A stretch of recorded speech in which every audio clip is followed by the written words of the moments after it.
तो सब लोग प्रेम से बोलेंगे, जय जय श्री राम। तो चलिए शुरू करते हैं।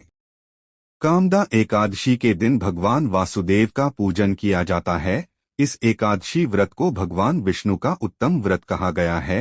इस व्रत के प्रभाव से सभी कामनाओं की पूर्ति होती है और पापों का नाश होता है। इस एकादशी व्रत से एक दिन पूर्व यानी दशमी की दोपहर को जौ, गेहूं और मूंग आदि का एक बार भोजन करके भगवान का स्मरण करना चाहिए।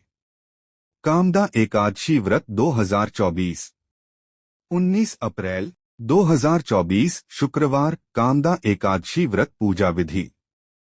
मनोकामनाओं को पूर्ण करने वाली कामदा एकादशी व्रत की पूजा विधि इस प्रकार है। इस दिन प्रातः काल स्नान आदि से निवृत्त होकर व्रत का संकल्प लें और भगवान की पूजा अर्चना करें।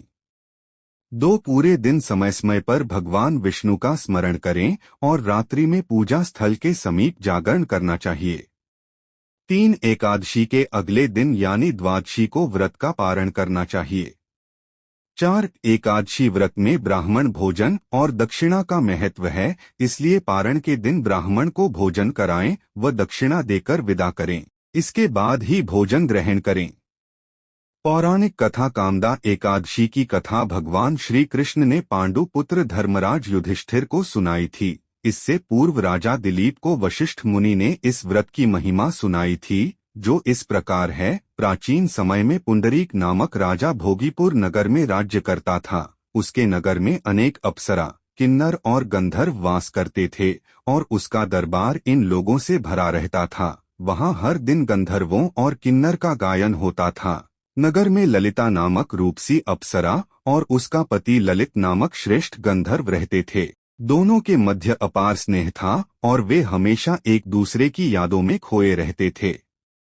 एक समय की बात है जब गंधर्व ललित राजा के दरबार में गायन कर रहा था कि अचानक उसे अपनी पत्नी ललिता की याद आ गई। इस वजह से उसका स्वर पर नियंत्रण नहीं रहा। इस बात को वहां मौजूद करकट नामक नाग ने भांप लिया और यह बात राजा पुंडरीक को बता दी। यह सुनकर राजा को क्रोध आया और उसने ललित को राक्षस होने श्राप दे दिया। इसके बाद ललित कई सालों तक राक्षस योनि में घूमता रहा। उसकी पत्नी भी उसी का अनुसरण करती रही, लेकिन अपने पति को इस हालत में देखकर वह दुखी रहती थी। कुछ वर्ष बीत जाने के बाद भटकते भटकते ललित की पत्नी ललिता विंध्य पर्वत पर रहने वाले ऋष्यमुख ऋषि के पास गई और अपने श्रापित पति के उद्धार का उपाय पूछने लगी। ऋषि को उन पर दया आ गई। उन्होंने कामदा एकादशी व्रत करने को कहा। उनका आशीर्वाद पाकर गंधर्व पत्नी अपने स्थान पर लौट आई और उसने श्रद्धापूर्वक कामदा एकादशी का व्रत किया। इस एकादशी व्रत के प्रभाव से इनका श्राप मिट गया और दोनों अपने गंधर्व स्वरूप को प्राप्त हो गए।